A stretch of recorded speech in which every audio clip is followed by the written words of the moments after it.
thank you all for coming today. We're going to start with the Pledge of Allegiance. The flag is on the left-hand side of the room.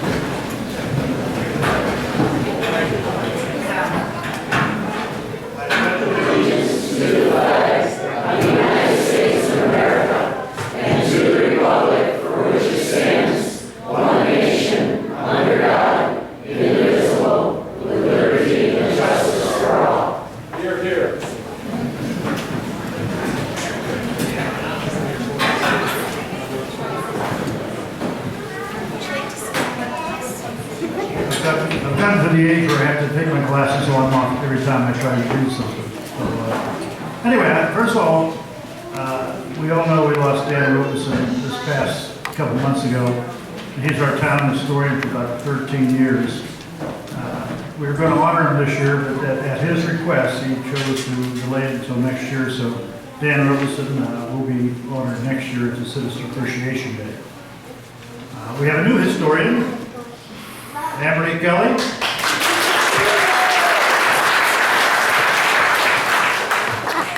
The rest of us are about my age, and so we had a board meeting. We said, now we can have long-term plans, like 2 years out, like next week. Anyway, the Middlesex, this is the 20th anniversary.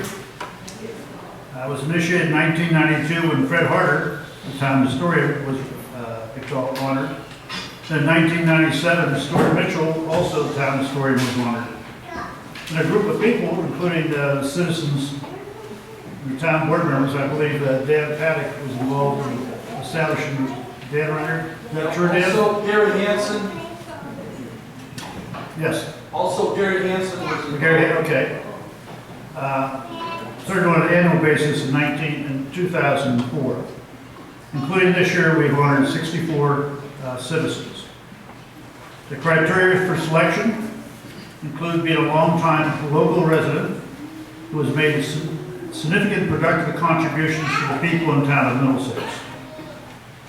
The selection committee this year consisted of Amberly, who's the board chair or president, Leanne Button, Bob Mincer, Bonnie Oswald, Dan Paddock, Beth Muller, and myself. Before the and Elaine Hilton. Sign the program. I should read the program that you're saying. All right. Anyway, before we begin, I'm the president of the Middlesex Heritage Group, and I'd like to say a little bit about what we do. Our job is preserving the past for the future. We meet every Wednesday morning at 9 o'clock until noon in the town hall, where we catalog and record the history of obituaries and names of news and events that happen, cut out newspaper articles.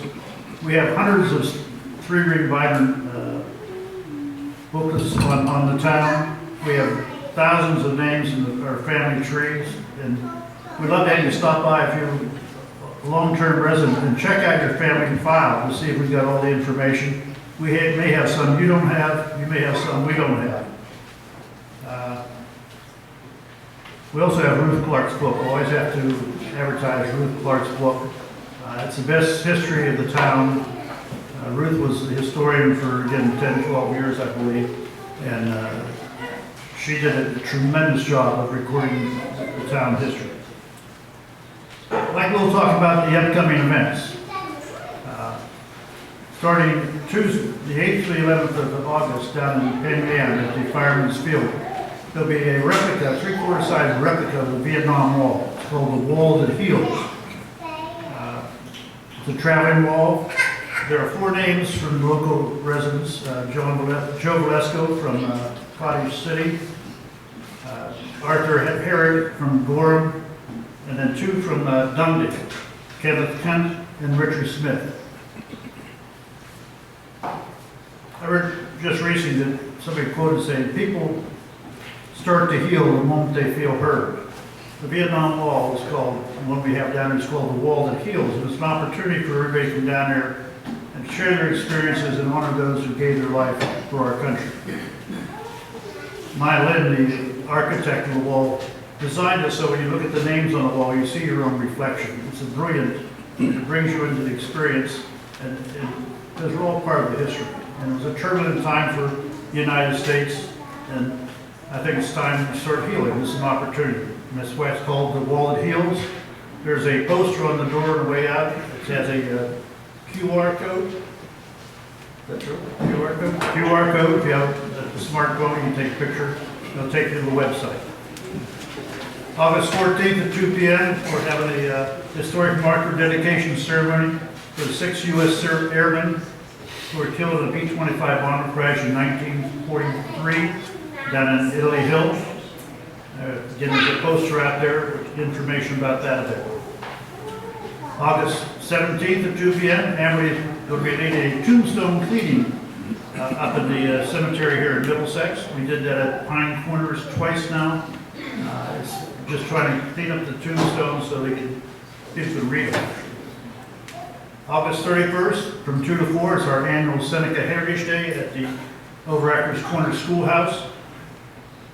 It's a family event, educational. Peter Jemison, the former site manager at Ontigan State Park, will speak about Seneca veterans, duty and sacrifice. And Bill Krause and the Alligator River Dancers will perform. And there will be free ice cream and water. You may not know, but we have a YouTube channel. You can go on to YouTube and look up Middlesex Heritage Group. We have about 13 films on there right now. We have Clifford DeWitt's 1947 movies. We have Dan Robison's retirement. We have a presentation about Jane Loomis Gold. She's the woman who painted the one-room schoolhouse photographs. We have 3 in the lobby of our town hall. There's 1 down in the lobby of the Potter Town Hall. And we're finish up the 5th one, which is the Rushville High School. And that should be finished by next month or so. And that'll be in the Rushville History Room. That was one of Dan Robison's missions. Ray Waker donated these photographs. No, not Ray. Anson.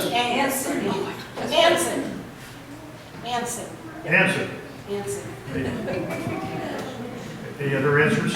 Yeah. Let's go with Anson. He donated us to the school down in Central Valley School. It's a one-room schoolhouses in the area, and we had to be 5 of them. We get refurbished through a grant through the Greater Hudson Heritage Network, and it's part of our history. And that was one of Dan's missions to get that done. Then, before you go on, is there going to be a picnic that day? Well, that's right. Yes. We're going to have a picnic today before the Seneca Heritage Day. Seneca Heritage Day is 2 to 4. The picnic will be at noon up at the Overacres Schoolhouse. We had one about 3 weeks ago, probably. Yes. Something like that. It's just a community picnic, and you can bring a dish to share, bring your own utensils. Usually, Ed provides hot dogs. Lots of hot dogs. So if you're interested in becoming a volunteer with our group, just show up any Saturday morning or any Wednesday morning at 9 o'clock, between 9 and 12. At 10 a.m., we have coffee and cookies. I'm usually there about 9:45. And if you want to become a member of our Middlesex Heritage Group for $10, you become a member, you get a quarterly newsletter. You can get it either through email or you get it through U.S. Post Office. We've been trying to establish a oral history program, and we have in our files right now in our history area, oral history. We have the Vietnam history, or the Veterans History Project. Veterans interviewed, it's about 7 of them. And we have some videos of other citizens, and we have some audio tapes of citizens, but we'd like to have more. The importance of oral history was, I use this quote a lot, was emphasized by Alex Haley, who wrote the book Roots. He says, when an old person dies, it's like a library burning down. And actually, the men and women we are honoring today are our community libraries. Each has been a long-time resident who has made a significant, productive contribution to the people in the town of Middlesex. The honorees today are going to be Pauline Lafler, Duane Shay, Liam Button, and Rodney Dorman. Each honoree will be introduced by a person. We'll talk about them, and we'll pass the microphone around if anybody wants to say any more about them. You can do that. So we'll start out with Elaine Hilton. We'll be introducing Pauline Lafler.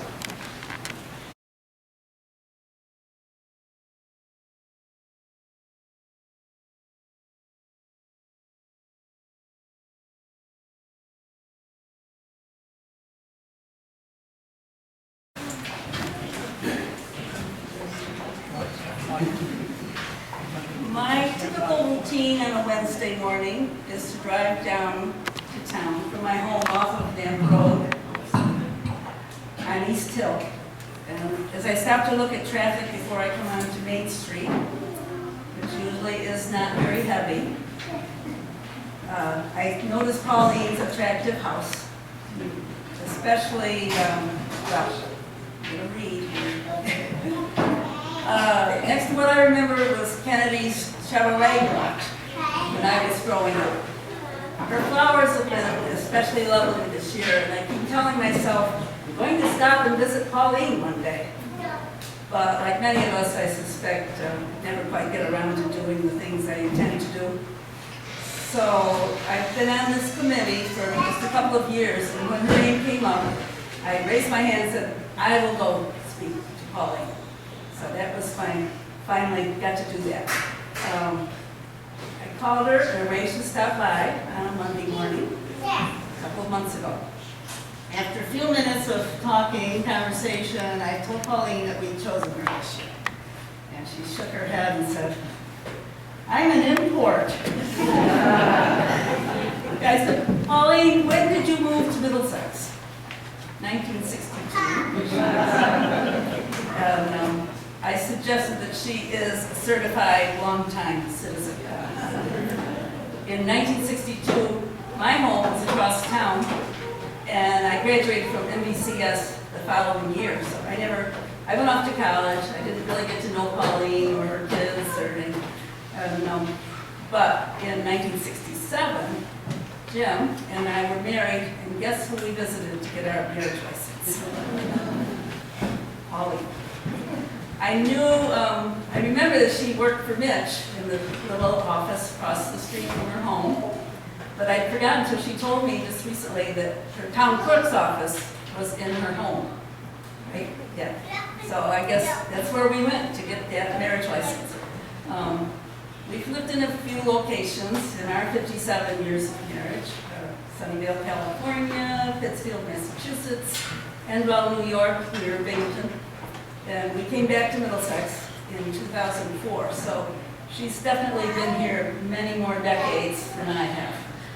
So, certified long-time resident she is. Toad and Esther Lafler lived down the street from where I grew up, across town. And I knew of their son, Wilbur, as Tadpole or Tad. One thing I remember, newcomers to Middlesex often have trouble knowing they need a who's who in town because people have more than one name, it seems. Like Wilbur or Tadpole. Are we talking about three people or one person? I remember seeing Tad at some event soon after we moved back here, and he told me that he got his nickname from my father, Sandy Emerson. And I don't know if that's true.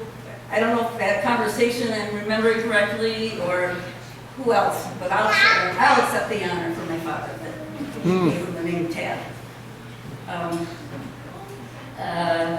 Pauline told me she was the first president of the Sirenettes here when the fire station was not like this. And she also was very active in the American Legion Robinson Savage Post. And I remembered her and others, like Judy Harter, Claire Slack, some others, selling poppies at the Memorial Day Parade. She reminded me that they weren't selling the poppies, they were offering the poppies to honor those who have served their country. So I relearned something from Pauline that there were 7 people, I think I got that right, in Pauline's family, and they've always regularly enjoyed large gatherings. We moved from relaxing on her porch over here into her kitchen so she could show me her refrigerator with all the pictures of that family. I'm wondering how many here today are related to Pauline. Yep, a few. Yes, here they are, all over. Big family, and they spend lots of good times together. We're so pleased to recognize you, Pauline, as a member of Middlesex community and for your long time of service.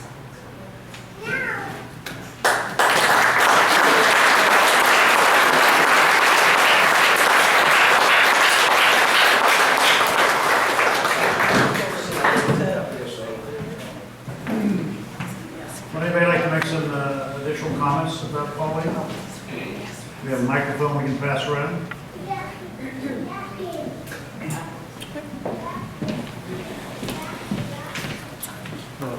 I'm Paul Mitchell, and I feel like I grew up with Pauline. My father worked for her for many years.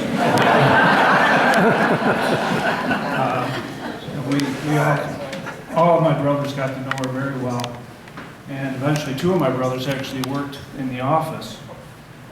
And I don't know how many of you know Dale, but I remember one thing Pauline told me is Dale tended to burn the candle at both ends, shall we say. And he would come into work, he always made it into work, but and Pauline looked at him one day and said, "Dale, you're killing me. You're making me tired just looking at you." And Dale said, "Well, how do you think I feel?" But Pauline's a big part of the town, big part of our family, and well-deserved award today. Thank you.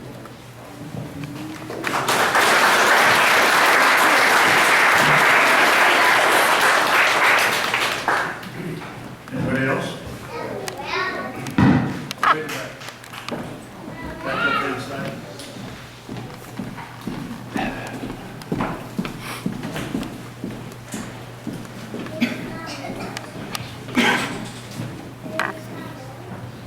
My name is Marlene Button, and I've known Pauline all of my life. She was a member of the Middlesex Methodist Church and sang in the choir. My mother was the choir director. And Mom used to like to tease Pauline because my dad had a cow named Pauline. And but Pauline used to say, at least if he's going to have a cow named Pauline, she was a grand champion. And,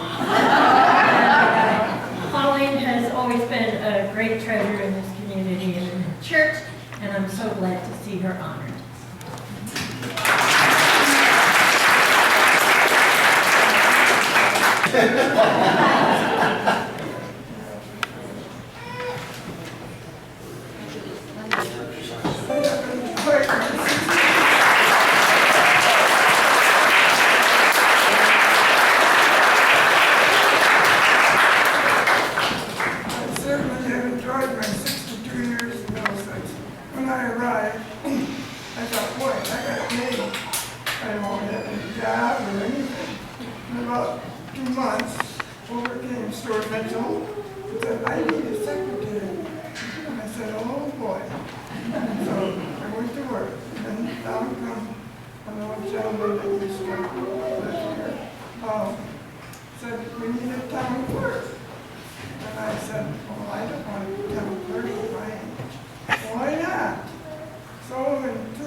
Lorraine Rockland introduce Duane Shay.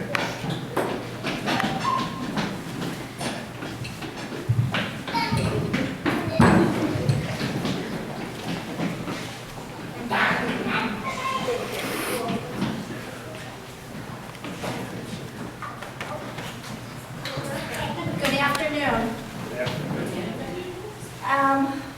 I've been given the honor to introduce Duane Shay. This is a man that Lisa and I have known our entire life. Let me give you a little glimpse as what it would be like to grow up with Duane and Mary as your parents. He was never dull. They were always give you praise when you deserved it, but only when you deserved it. When you did wrong, you knew that too. Dad had a saying, you're headed down the wrong road and your foot's on the accelerator. He would let you go for a little bit, but if you didn't turn around on your own, he used the emergency brake. He was always good to everyone, kind and generous. Too generous at times I got, but once, I'll tell you one quick story.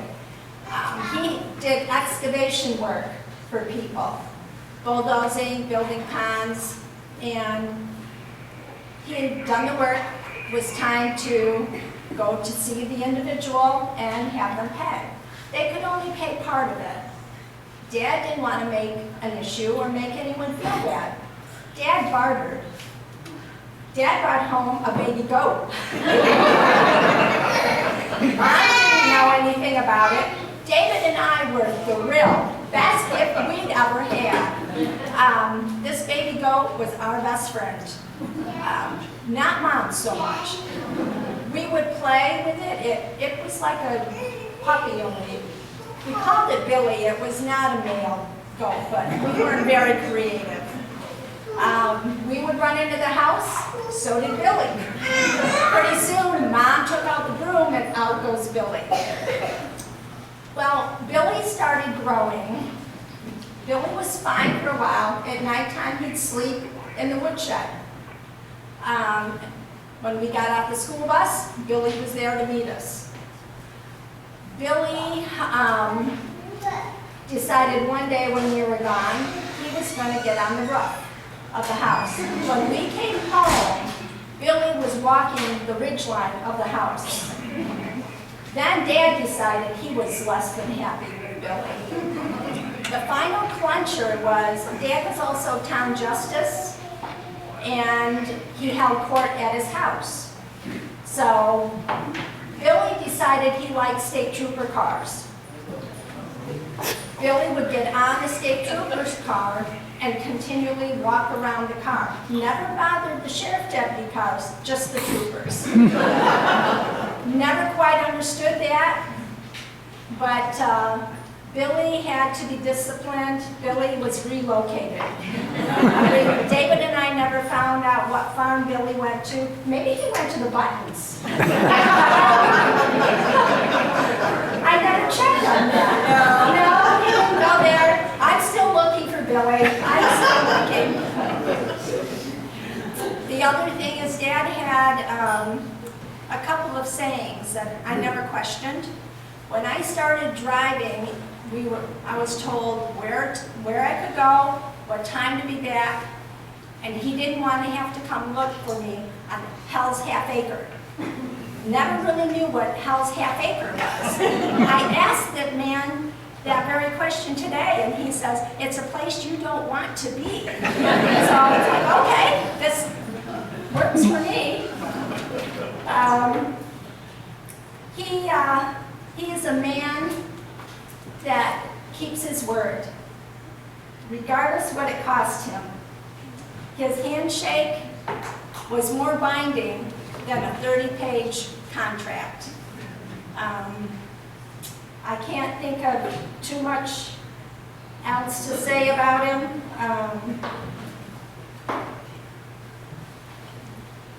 Well, there is just one other thing. Some of you might have seen the sign that he had outside his driveway many, many years ago that said lots for sale.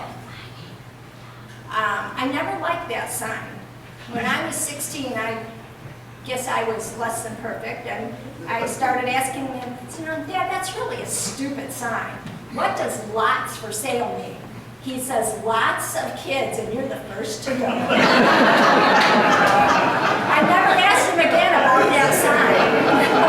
He always had a comeback, and he was very gentle and kind, but he kind of, when that man said no, you never asked again. It was no. So I could go on, but I won't. But well-deserving man for this award. Thank you.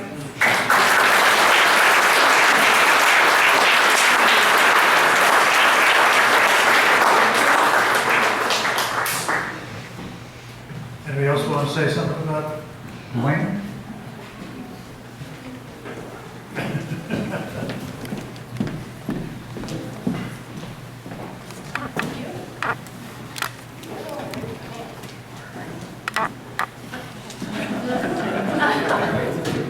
I just like to say it. Lisa and I live just a long stone's throw from Duane, and it's been such a pleasure. I mean, when my father-in-law comes around, it's not like social duties. No, it's like, this is a good time. I really enjoy it. And every conversation's like a history lesson.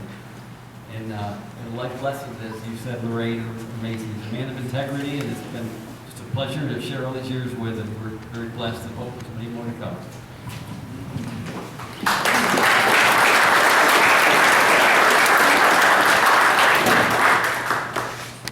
Hi, my name is Weston. Hi, Weston. And every time I saw Duane, he was so kind and one of the most kind people I've ever met. So thank you for every time that I've met you. And yeah, that's all.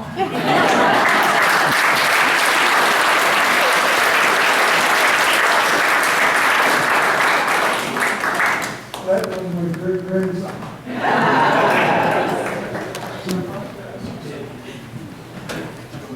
My name's Ed Brockman. I'm Duane's other son-in-law, among many. And I've lived down here since 1975. And I knew Duane Shay as the town justice then. And eventually married his daughter, and came time for Duane to retire from his town justice job. And I realized that he had started in 1960.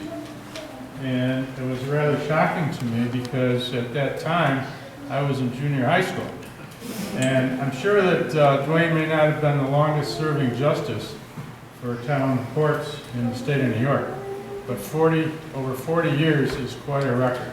So, and he did, every time I talk to other lawyers, I'm an attorney and I went to a lot of local courts, and every time I talk to attorneys about Duane Shay, they had nothing but good things to say.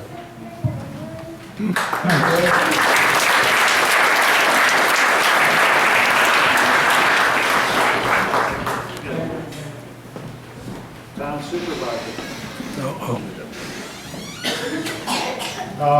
So I had the pleasure as the transportation supervisor at Martha's Women's School to have both Duane and Mary, his wife Mary, as bus drivers. Mary I inherited as the new boss.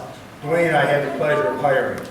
In the world of school bus drivers, you have to come up with 3 people to present character references. Not how good of a job you do, but what's your character. Some people struggle with that when I say that to them. Duane, I think, could have come up with 30 or 40 or 50 or 100 character letters about what a good character he is. The other thing, my wife and I just concluded building a house, and Duane and this Mary stopped up a couple of years ago when we were right in the middle of intense building. I think we were pouring concrete. And as Duane was ready to leave, he looked at me and he goes, "Davey, if you need any help, give me a call." And he's 90 years old, and you know what? I knew if I needed help, when I called him, he would have come.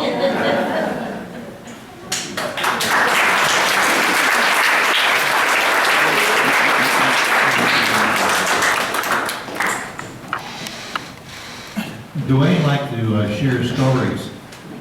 He shared one with me about when he was in high school playing basketball at the Valley Building.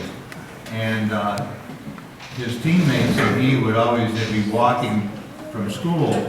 After practice, they'd walk down the road here to Middlesex. And perchance, they would pass my grandfather's apple stand.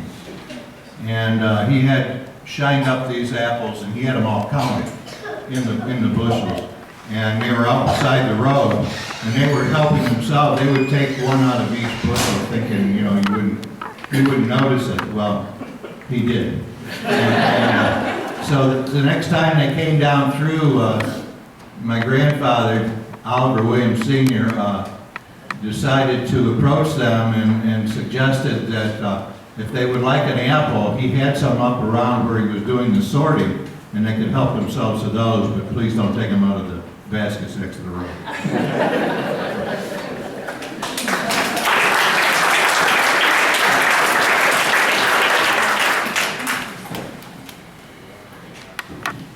Good afternoon. I'm Donnie Alexander. And Pauline, I'd like to just comment. I'm not going to tell the story about the church dishes in the ladies' room. I just want to make that clear. Tell them about it. When I want to know something about the history of Italy, I always go to Duane Shay. My relatives lived in the town there for many, many years.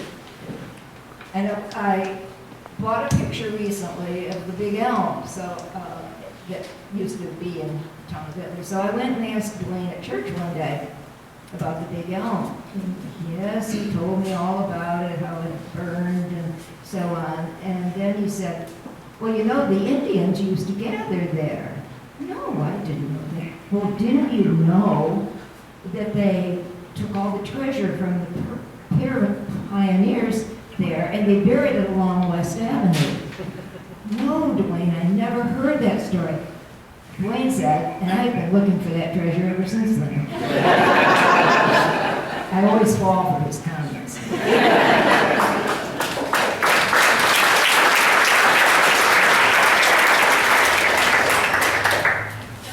Duane, yes, comments?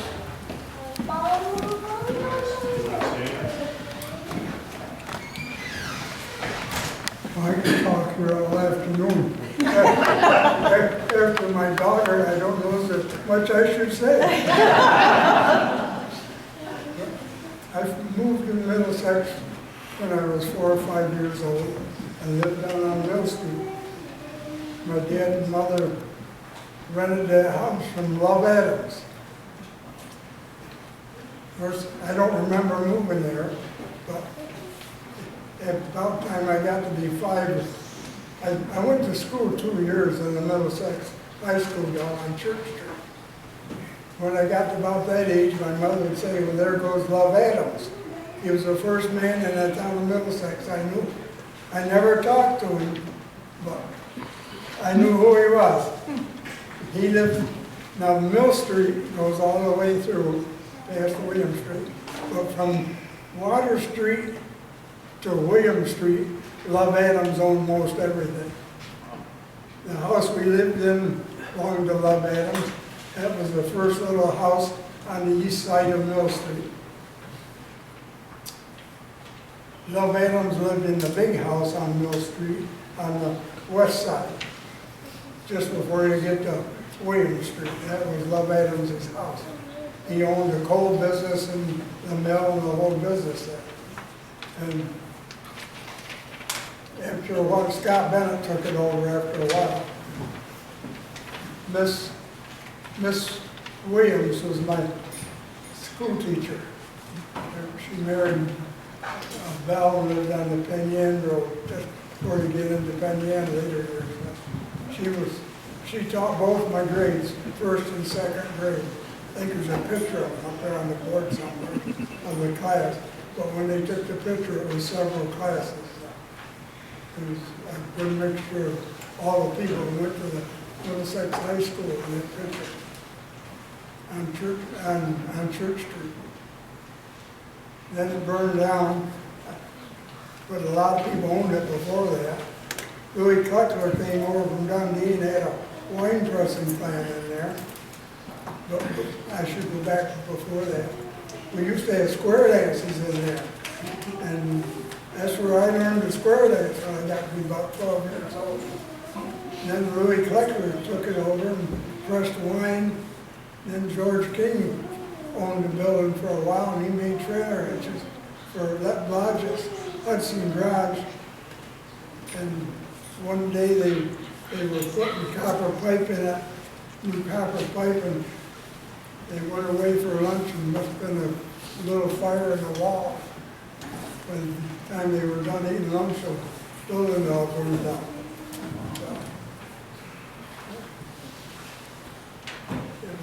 It was a very interesting time. There was a lot of kids in Middlesex that time. We had a Boy Scout troop after I got a little years older. I started third grade in the Middlesex Valley Central School. And this Love Adams I mentioned, he bought band uniforms for the high school. They were blue and white, and they were made of wool. I always tried to get in. I played the bass drum. I always played the hay to get it. Love Adams also donated money for the airport. Big hangar over there that we needed very bad.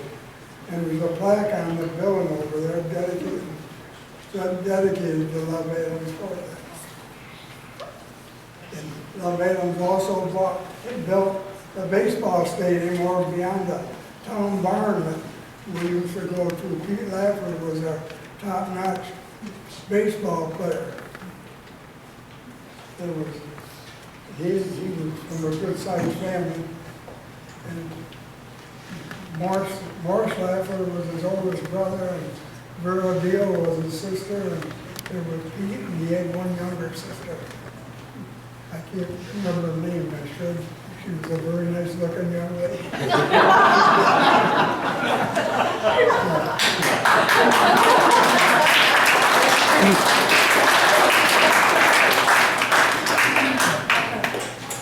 So my dad, we were poor. We were really poor. And my first job that my dad got that I remember, he was one of the first bus drivers for the Middlesex Valley Central School. And there was my dad, Emmett Cole, one from Cottage City. Emmett Cole was from Cottage City. Pine Valley was Cecil Road. And I think Dan Hatzel also drove at the same time, and their driver out of Rushville, right out of the village of Rushville. They were blue and white buses. So I could go on all day. But I guess I better be quiet. Stuart Mitchell, I want to say one thing about Stuart Mitchell was our Boy Scout leader. We had 12 or 14 kids in the Boy Scout service in the village. And Stuart Mitchell was our Boy Scout leader. And I could go on for all day.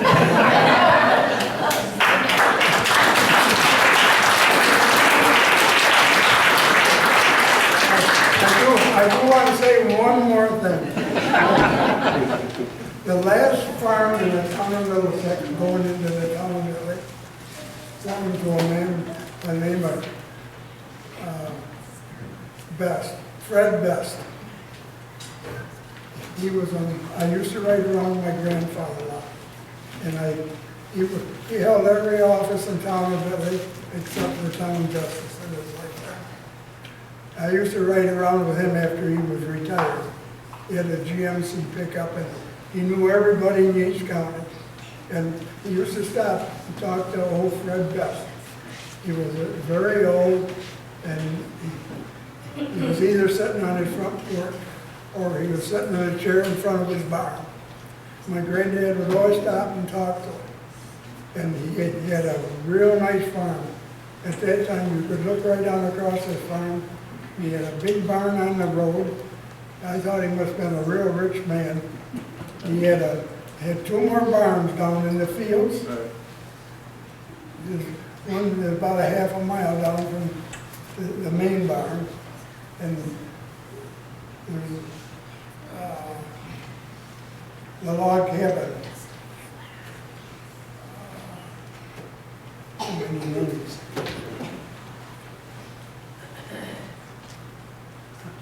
Well, anyway, he had 3 barns on that farm. I thought a farmer that had 3 barns had to be real rich. Well, anyway, the farm has been sold off several times, and then there's that family again. Oh, I shouldn't know. I should come right up there. We named a road after him up there on the old Shay Hill. Our fire department and the sheriff's department, there were 2 Shay roads, and they wanted a new name on that one. It was in the Middlesex Fire Department. Warren? Warren. Yeah, Warren. Thank you. Bob Warren's father bought Fred Best Farm, and later on Bob Warren bought the old Harvey farm. And Bob Warren's son lives in that log cabin, just going up to the hill. And Fred Best Farm, that's on Fred Best Farm. Well, I'm going to make a long story short. The lower side of Fred Best Farm is all covered with a beautiful white oak forest. Most of the railroad ties from Middlesex to Naples was cut off of that farm. They had the sawmill set up in the woods, and they built a sluice pipe right down there. Now this came from my grandfather. They built a sluice pipe right down over the side hill, and he showed me where that sluice pipe ended, and the ties would come down off of that hill on that sluice pipe and shoot right across the road. And they were up high enough, but I asked him, I said, didn't anybody ever get hit? He says, you could hear them coming for a half a mile. And he showed me the field they landed in. And now, to finish that story, his great-grandson just took over the highway department in the town of Italy. I could talk for hours. I'm all done.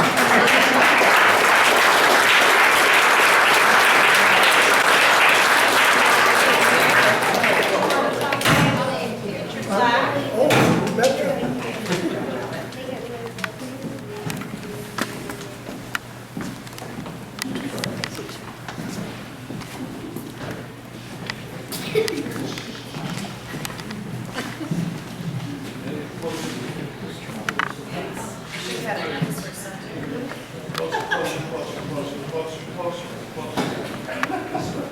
Okay, Duane, that's just a little. Every practices.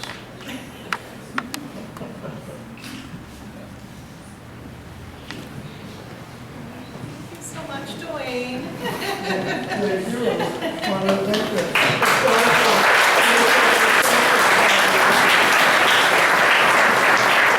I never expected anything like this. I'm an outsider. Yes, yes, sir. You come and tell us all our Yeah, I remember tomorrow. Yesterday, I don't remember. Thank you very much. Thank you.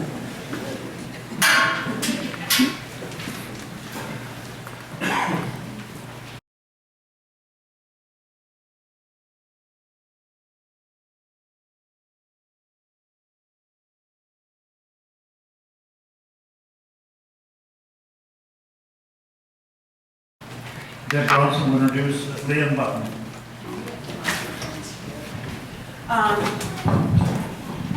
I'm Leanne G., or Lee Griffiths Button's granddaughter, and we're going to talk about him today. My Aunt Marilyn is his daughter.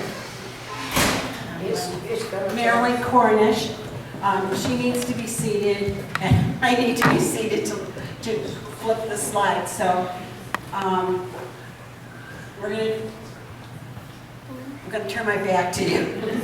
But my grandfather was always to me a very big man. You know, if he said something, water, you were supposed to mind. And but he was a very generous and kind man. And we have a PowerPoint that I put together that shows kind of what happened during his life. He was a farmer. He started out with a fruit farm and sheep.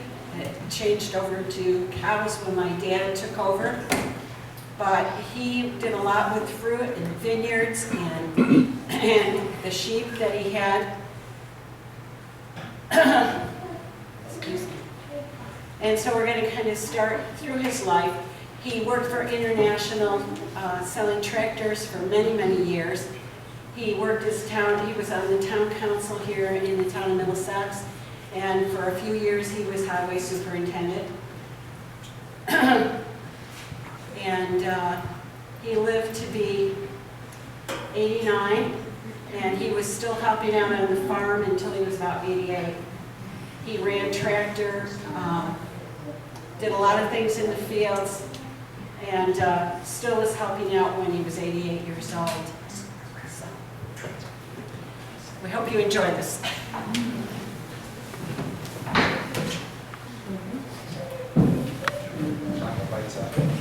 Yeah.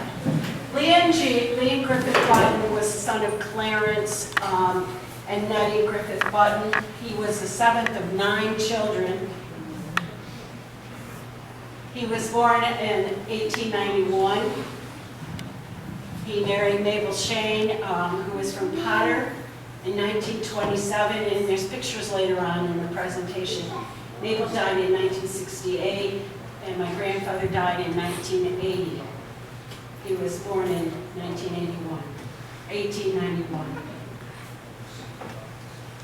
He had, as I say, there was 9 children. Many of you probably know Leslie. He was born after Grandpa. Grandpa was born right after William in 1891. Let lived over on Mertz Road, and Esther and Let Button, and were there for many, many years. Merville, his son, I think some of you know.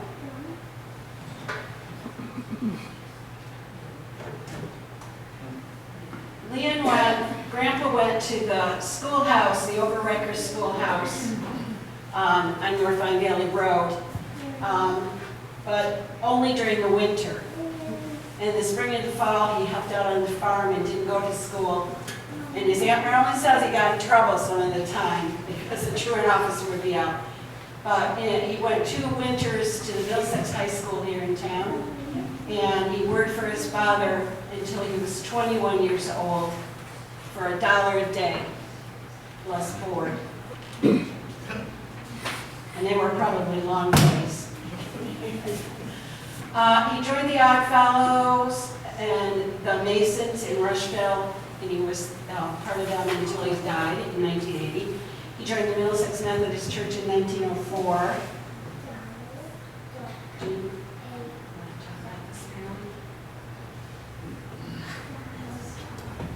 Marilyn told me that Grandpa didn't like horses at all. He hated horses and horse and buggies. And so he was very grateful when tractors were invented because he hated dealing with horses, and he passed that on to my father. Because us kids begged and begged for a horse. And he told us, no way was a horse eating his hay when he could have a cow. So that was it. He didn't have any love for horses either. This was just an early tractor they had on the farm. Just, you can see it's a little one. It was built by Ellis Button between 1910 and 1912. The one walking behind is my grandfather, Lynn, and the one on the tractor is his brother, Ray. It was built by their uncle. Built by their uncle Ellis Button. In 1913, Grandpa's father died, and his brother Bill and he took over the farm. And they worked the farm together, plus they bought grain and hay and produce for the Dean and Company in Bath, New York. Do you want to say anything at your moment? In 1919, he went to work for International. He worked there until 1952. He had hired help that helped on the farm. And he sold the school buses to the school. So Duane was talking about them, and as well as tractors and other things, but he also sold the school buses, the original school buses for Middlesex Valley. Yeah. Okay. Didn't know that. Yeah. They were painted blue. Yeah, as Duane said. Grandpa loved baseball. He played on the farmers' team. His brother Bill played with him also. It was their field was down by the Divine Valley Methodist Church before all those trailers and stuff were put in there. And we had the field east of his house, in the yard, was our baseball field. And when we were kids, or any of us time we all got together, Grandpa was out there, we were playing baseball.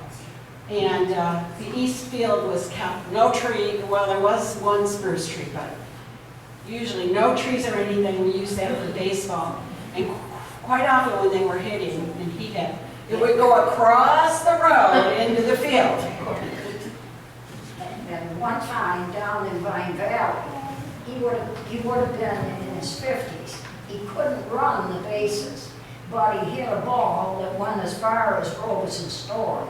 And the home base faced the lake, so the home base was almost where the road is that comes by the church. And Lee Clark, anyone that remembers Lee Clark ran the bases for him.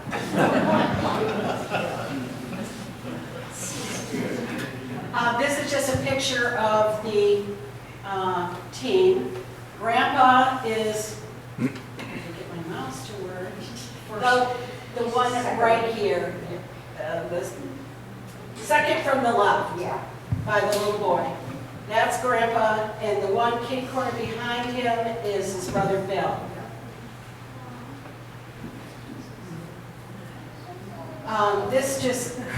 Marilyn told me that when there was baseball games on, he'd listen to one on the radio, and he listened to one on the TV in the other room, and he would go back and forth so that he could check on each game. They liked to go to Redwood games in Rochester, and Grandma would pack a picnic basket, and they'd go and stop along the Erie Canal and eat, and then go on to the ball game. He enjoyed hunting. He hunted with his brother Bill, a lot of the time in the Adirondacks. He had a big deer mounted over his desk, and he hung his neckties and hat from them. Yeah, it was draped over the antlers. He liked pheasant hunting, and here he is with some friends and his dog Ranger, and that's Grandpa on the far left, right, and that's just some of their pheasants you can see laying there on the bench. Not sure there was limits then. I think In 1927, they had to have the house rebuilt because it burned in 1918, the main house. And so they hired Iverson Lumber Company to build the new house. That's the house Leah now lives in. It cost $4,000 for the house. And Leah, Grandpa bought his brother William's share of the farm. because William passed away in 1924. This is just a picture, that's the house. You can see the barn. This was from 1946. I didn't have a picture that I liked from earlier, but that just shows you what the house looked like in the barn. The barn was built by Iverson, too. Yes, the barn was built by Iverson too. In June of 1927, Grandpa married Mabel Shay from Potter. So the house wasn't, from what I understand, the house wasn't quite done yet when they were married, and they lived over the garage. Yeah, we lived in the upper part of the garage till the house was finished, yes. On the farm, there were a couple of vineyards, there was orchards, they had sheep, they had chicken coops, there was pigs, horses, and cows. The electricity came through in 1936, Mary said, in the valley. Here I was born, and we got an electric stove. Dad bought a 6-burner electric stove with 2 ovens. And he so loved that stove that he still had it when he died in 1980. And not all of it worked by any means, but he kept that stove that long, yeah. Grandpa helped in the vineyards when he was a boy in the late 1890s. Marilyn said he would hold the plant and the men would pack dirt around it. Later he was involved with planting trees and grafting trees. And I think he had a brother who worked at the experimental station, didn't he? Did what? He had a brother that worked at the experimental station in Geneva. You might have sometimes, but Yeah. the Cortland apple was developed at the experimental station. Across between, Dad always said, across between a Ben Davis and a McIntyre. And that was developed at Geneva Experiment. Yeah. This is just a picture of their fruit, the building that they used for sorting fruit. It used to be across the road from the pond, if you know where the farm pond is. It was across the road along where the pasture was. Grandpa is in the front. He is the second one in from the right. His father, you can't see very well, is standing in the doorway, Clarence. And that was him as a boy. And there's some women from the valley, Hicksons, and some of the different ones that are sorting the fruit or packaging the grapes or whatever. They have 4 children, Ian, Leon, who was called Dub, Marilyn, and Wade, who was called Hood. As Elaine said, some of them have more than one name. It was really hard when I was growing up because people would call and we weren't sure if they were asking for Deb or Dub. And quite often I could call to the phone and they'd want Dad. Yeah, so. He had 15 grandchildren and 3 grandchildren at the time of his death. They were my son, Jeff, and my daughter, Jeannie, and Susie's daughter, Tanya. Those were alive when he was. This was a picture of Grandpa and Grandma. This is a picture when the kids were younger, and that would be Leon G on the right, and Put in his left, and then Ann and Marilyn. And Philip was in the young kid. Right on the right, yeah. That's up on the top of Bear Hill. It was in Whoops. it was in the yard in Bear Hill. Yeah. This is just a picture of their 25th wedding anniversary in 1952. Picture with Lynn, Grandpa, and my dad. Right. This is my dad again. And this is a picture with Grandpa and my Grandpa Shane, which was Mabel's dad, and Marilyn, Ann and Marilyn. This is another picture with them with Frank and Ann, Sam and Marilyn, Cody and Sandra, my dad, and my mom, Phyllis. Says he was town councilman from 1936 to 1956 and highway superintendent from 56 to 1960. And during that time, Aunt Marilyn told me that, oops, I'm sorry, that they built a building to house the trucks and a work area for the men to work on the trucks. They hadn't had one before. And Dad would say that there they were in the winter time trying to fix trucks out in the back in the winter when it was snowing and ice and everything. So he very much wanted that town building built. I think it has since burned. Yes. Didn't it burn? Yes. But he very much wanted a place for them to store equipment, but most of all, a decent place to work on the equipment for the town.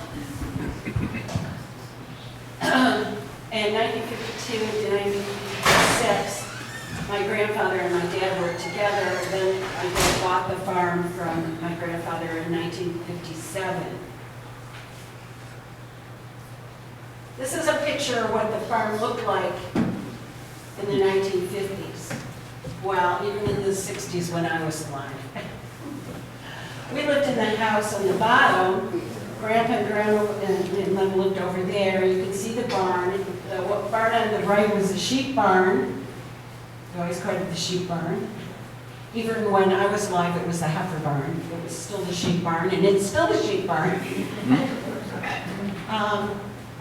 You can see the building in front of the barn was a storage and a shop, and then the little buildings were chicken coops. And I think in the field down there along the creek, I think that's where the apple storage was, right, Marilyn, where they go into the bank. It was a fruit cellar. I gotta tell one thing about the shop. We'd have a tool from the shop and would fix something. And Dad would say, take it back and put it where it belongs. Oh, you know, you had it fit. And Dad would say, look, it's going to take you longer trying to find it when you didn't put it back in the right place to begin with than it will take for you to just walk over to the shop, put it back where you found it in the shop. Well, I say that myself. he taught my dad that too. Do you want to, why don't you talk about this? The trip to Nebraska. Oh, the farm in Nebraska. We had we visited that in 1972, and we went on a plane. It was a jet by that time, and my dad just loved the flying. He didn't get airsick, or I was taking Dramamine, but he didn't get airsick or anything. He loved being on a plane that big, because he'd only flown on the little planes that we had at Middlesex Airport up to that time. And very much so enjoyed seeing where his dad had spent about 10 years of his life, yes, and met his first wife.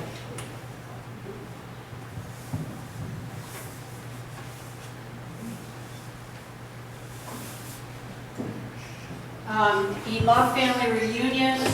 He attended the first reunion of the Buttons that was held in 1901 in Gasport, New York. And I think he attended about every family reunion there was. And in the late 1960s, we quite often had our reunions at Letchworth State Park, so we could swim and play and hike. And he would like the pitching for a baseball game that we usually had. And this is, I think probably the last reunion he was at. It was close to it. Yeah, 1979, and he's the one in the dark suit, straight ahead. That's Leah, and next to him on the right is his sister Ethel, and on her right is Let Button. And this is another picture of them. Yeah.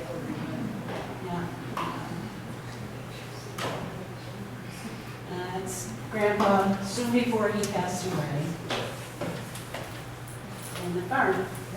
I took this picture of the farm from our hot air balloon ride. And you can see it looks much different than it did in the 1950s. I'd say one other thing about, he didn't want to get into the game of locating the capitals in the states, because he could beat the pants off them.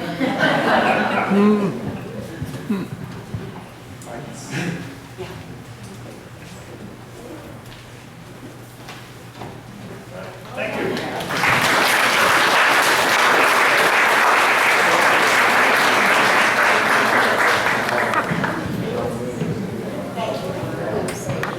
Marilyn, look this way. Marilyn.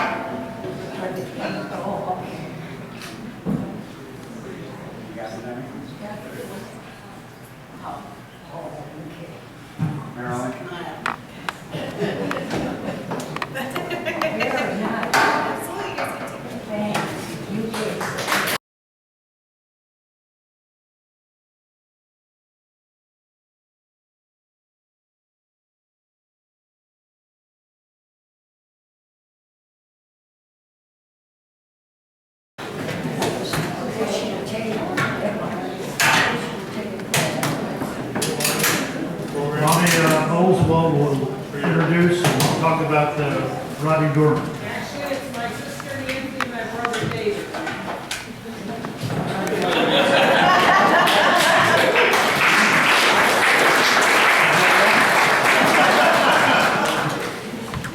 I'm surprised I had that wrong.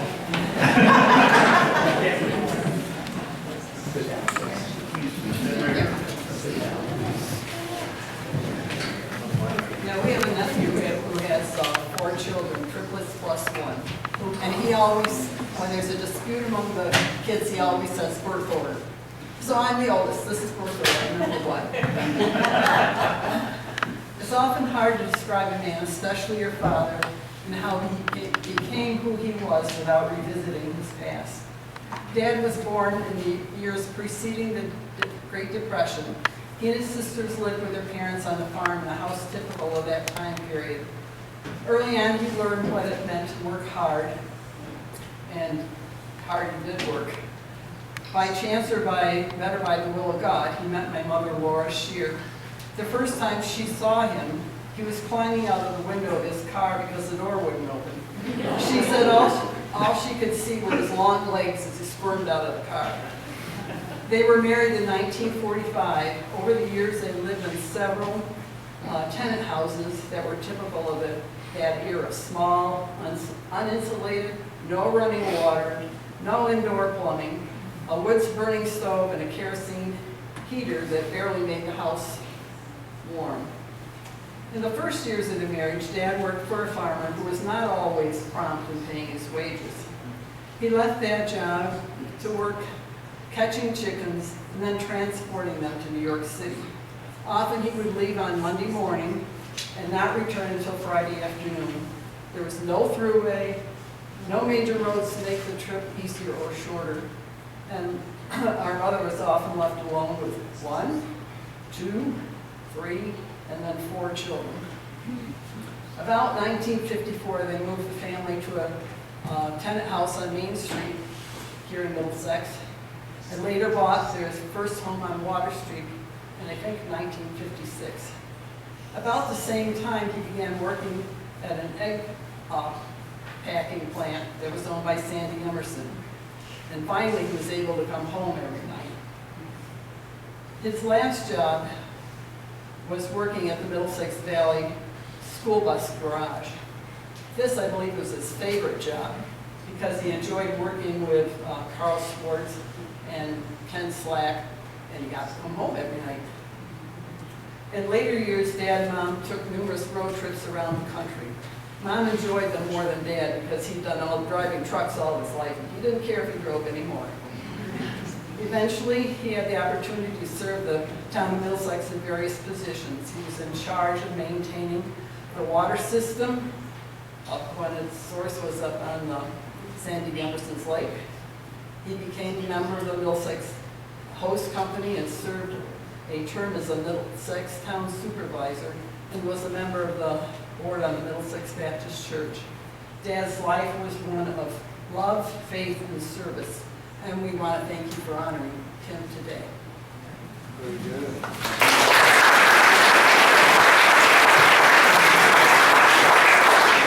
Just a second, I gotta see how much time I've got. Don't worry, I can do it in 43 minutes. Well, I'm David. I'm the second.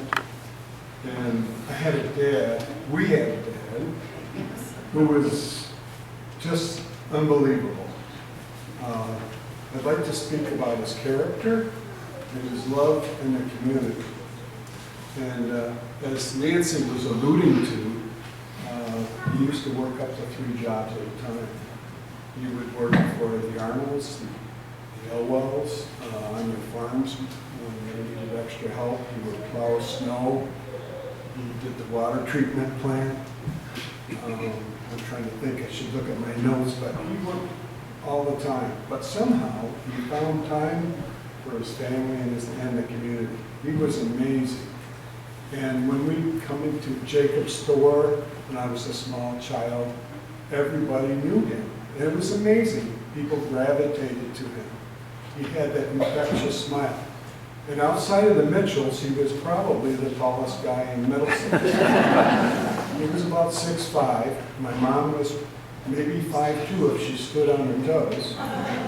And as Nancy alluded to, the first time she saw him was calling out this old, I think it was a Model A. But between the fire and ambulance calls, he would volunteer for any church project that they had. If a neighbor didn't have heat, or they had a plumbing issue, or they needed to move a piano, he was there. But never did we feel as children that we didn't have love in our family. And one of the amazing things, speaking from myself, I never saw my parents ever say a cross word to either one of themselves. They were just in so much in love. And they not only loved each other, they loved their children. They loved God, and they loved their community. And I think that's why we're here. There's a lot of you that never knew my dad because you're too young. He died in 1993. But he was just an amazing dad, a person in the community that just everybody liked. I could not understand how people would just gravitate to him. They just liked him so much. What a role model. Anyway, I really don't have much else to say because I don't want to take up the next 40 minutes. But one thing he always told me, we didn't have a lot of material things. And sometimes as a child, you want things that you just can't have, you can't afford. And what he told me is if you have good health, you have everything. And to see him pass away from cancer as he did, it just didn't seem fair. But I'm telling you, that guy was amazing. And there isn't anything he wouldn't do for anybody else. So that's pretty much what my dad was like. So thank you for having us here. I just want to acknowledge my sister Bonnie, my sister Melanie. Stand up, please.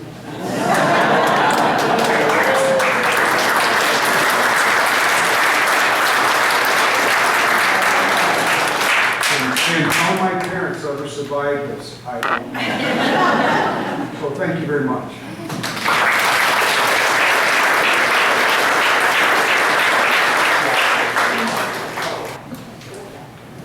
My husband Ron was a nephew to Rodney Dorman. And many, many times Ron would tell me Rodney was his hero. As a boy growing up, when he was 20 years older than Ron. But Ron always looked up to Rodney, and he was a very good friend to us. Thank you.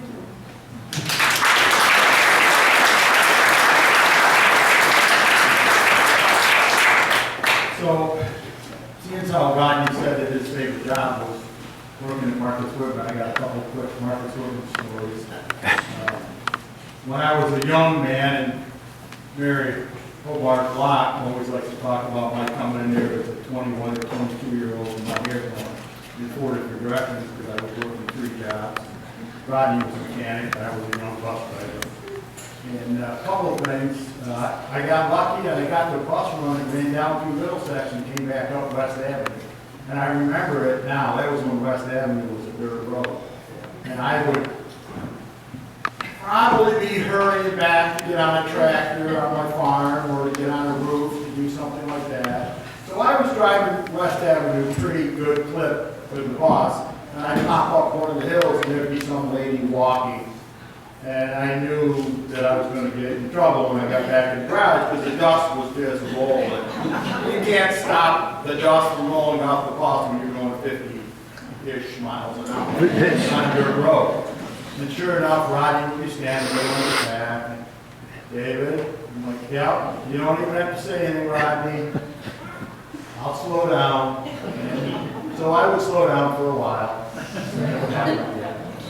The other thing that he would do is, I parked my bus in his shop, and he'd be there standing at the door, and he'd throw that overhead door up for me, and I wouldn't even slow down. I would pull right in, and you missed the door by 2 or 3 inches on each side of the mirrors. And he said to me one day, he goes, David, how do you do that? I'm like, Rodney, I look at the left mirror, 3 inches from the frame, on the left side, I don't have to worry about the right side, as long as I'm straight, and that's what I did. And lastly, I remember saying at his retirement that I was fortunate when Rodney retired, I replaced him as a mechanic. And I made a comment that I had big shoes to fill. And I think that was an inspiration for me, because I had heard about Rodney as a kid riding around with my dad. And he was larger than life, you know, talking about my dad and Rodney worked together. So for me to work with him and then to replace him, and then I always kept that mindset that I was trying to live up to Rodney's work ethic and the person that he was.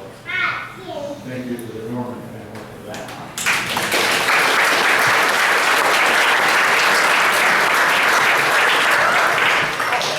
Well, I'm George Smith. You know, I saw all these nicknames around here. Actually, my name is Evans. Anyhow, I came around here in about 1967. My oldest was 6 years. So I have a shirt tail relation to Rodney. But what I always remember about Rodney, you will think of Middlesex Baptist Church. On Christmas, we were doing a Christmas presentation on slides. And when it came to the shepherds and the angels appearing, you know who was the angel? Rodney Dorman.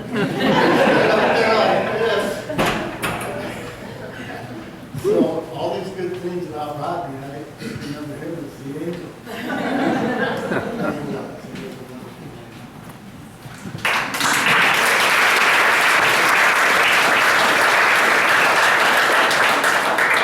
Anybody else? I would like to send it. Duane.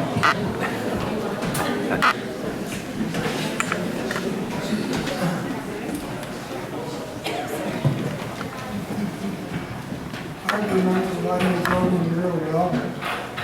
I remember when he was a real young man, earlier than what we've been talking about here. And there was a gang in Middlesex. Rodney Dorman was one of them. George Spike was the other one. Lloyd Button was one. And Punch Lafler was one. And those 4 boys, Wilbur and I used to ride around in a 36 Buick. And we learned all our tricks from those 4 boys.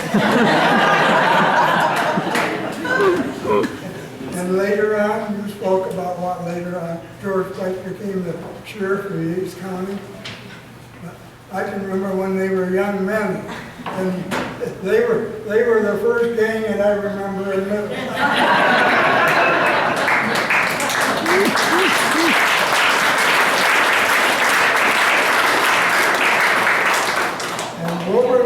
to run around and keep an eye on them, and that's where we learned all our tricks.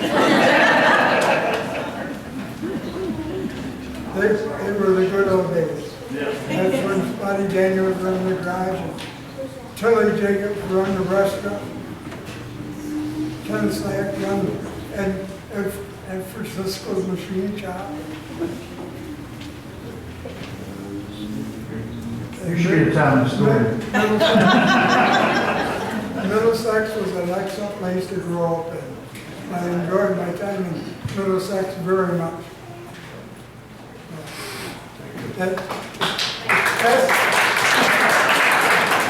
That's all I know about the gangs in Middlesex.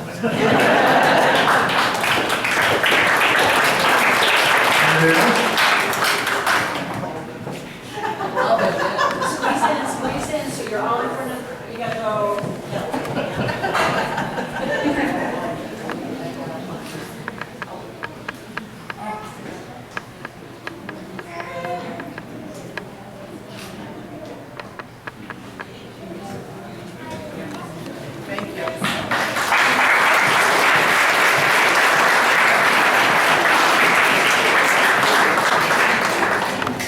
I am truly one of the newcomers. I've been here about 15 years.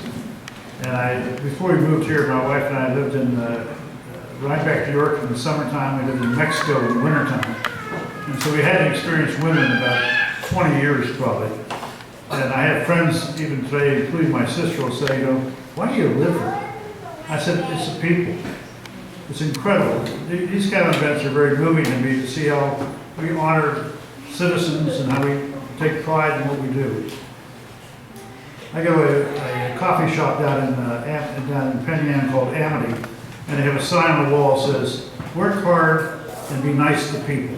I went, wow. And that's what I feel about Middlesex. People here work hard, they're nice to people. It's a great community, and they're going to have to take me out of here feet first when I leave. So, anyway, thank you all. Pastor Jay, we have a closing prayer, please.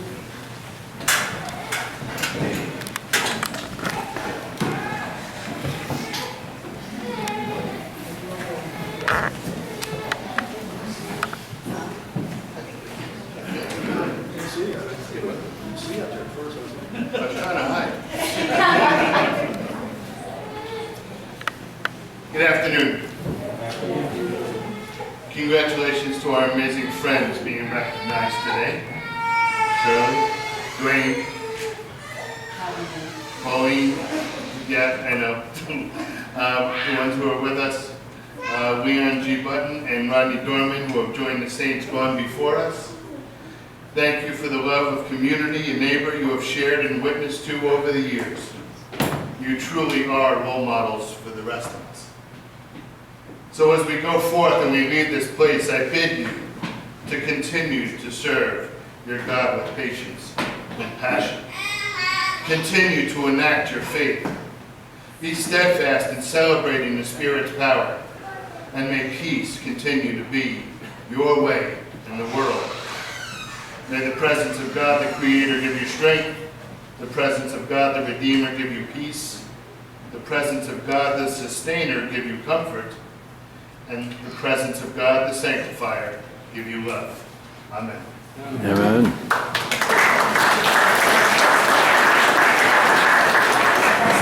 Thank you all for coming. We have displays over the side here, and be good time. We have some snacks in the back, some light refreshments, I think. And thank you all for attending.